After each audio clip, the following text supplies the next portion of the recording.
Game development is a long process, which means there are a lot of mistakes that new game developers can make when going into it. In this video, I'm going to explain what mistakes new game devs should avoid so they don't give up or dig themselves into a hole. Hi, I'm Brain. I'm a game developer and a creative. I've made around 10 games up to this point, and I've made a lot of mistakes, and I've seen other game devs make mistakes. So in this video, I'll explain which mistakes to avoid when going into game dev. So when you first start learning game development, it won't be quick. You have to take time to learn. You won't learn a game engine in just a few days or in just a few hours. For me, when I first started, I used Unreal Engine and I watched a 2-hour tutorial. I didn't even open the engine. I just watched the video all the way through, and then only then did I open Unreal Engine to follow through and see where everything was. So I would already know in my head where I could find things so I wouldn't get lost. I was messing around in Unreal Engine for a few days before I even thought about making a first game. The first thing I ever created was a bush that could catch on fire whenever you pressed E on it. After that, I made a flashlight, and then I made a door that could open and close. It was a long process, but it was very essential for me to learn the engine and how things work inside the engine. The worst thing you can do when starting off is start off with a big project. Yeah, my first game is going to be this big open world blah blah blah creative project, Metroidvania. No, that is a terrible decision, because if you haven't touched game development before and you start on a big project, you will give up. I promise you, you will give up. What I suggest is learning quickly, which means you have to fail quickly. I suggest new game devs go in and start with game jams so that they can learn an engine quickly and start making games quickly so that they can understand the basics before they get into their first big expansive project. Because I believe you can make that big project, but you won't be able to do it on your first try. Another hole that new game developers dig themselves into is planning hell. Planning hell is kind of like development hell, but when you haven't even started development. Planning hell is when you have an idea and you start writing down ideas and you start expanding on your idea. You expand on your ideas so much that you go into the whole development process in the planning stage without even touching the game engine. This is a terrible idea because you don't know what problems could come up when opening the engine, and you've planned so much that you won't be able to iterate. It's when one thing messes up, you can't veer towards another path because you already wrote this down. You already have an iteration of this idea, and you can't dig yourself out of this hole.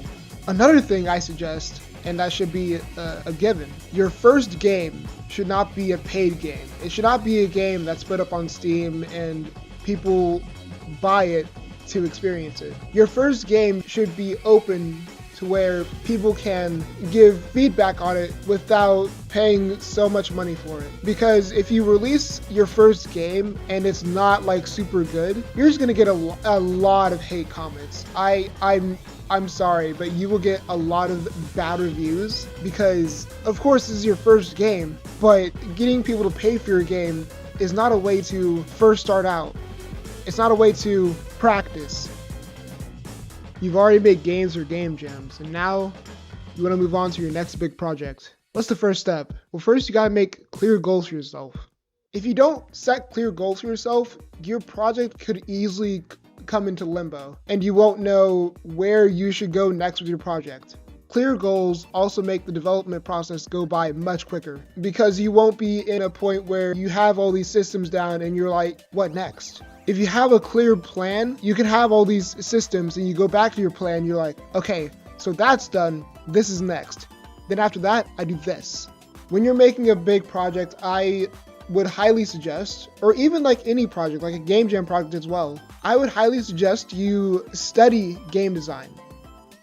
That's a very broad topic. Game design is very broad, but an easy way to do this is if you're making a platformer with very specific puzzle aspects, play other games in that genre that fits those requirements. But don't just play one. There was an old Tom Scott video I saw where he was talking about his creative process, and he explained that when you're making something unique, it's not made out of just your head. You don't just come up with it. It comes from something. You just have to make sure that you get enough of that to make something new. For example, if you want to make a 3D platformer, you don't just look at Banjo-Kazooie and you're like, all right, cool, I'm making that. You can also look at Spyro, you can look at Crash Bandicoot, you can look at A Hat in Time. Getting multiple games in that genre and experiencing them, that will greatly increase your creativity and how unique your game is compared to the others. And the final thing on this point is, if your game doesn't feel right to you, it won't feel right to your player. Always make sure that your game feels precise when you're playing it. Another thing that game developers need to understand is that you might not be able to do everything on your own. Game development is a long and hard process, which means there are a lot of tasks to get done. It's okay to ask for help, ask friends, or ask someone you know. The more pressure you put on yourself, the harder it's going to be to actually get a product done. Plus, this also gives you an opportunity to make friends with other game developers. Making friends in game development is such a nice thing, because you'll be working on a game for like a while, and like it'll feel tiring doing it alone. But when you're doing it with someone, it becomes so much more fun. Bouncing ideas off of each other, like, it's the best. I know from experience.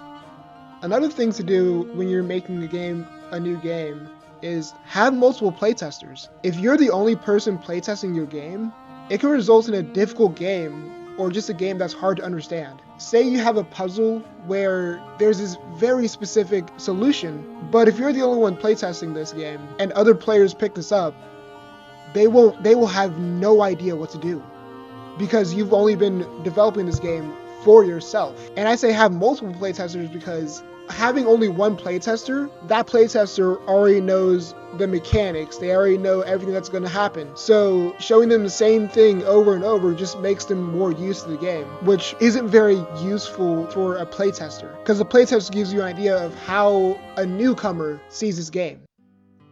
And finally, when you're developing a game, stay determined. Expect bugs.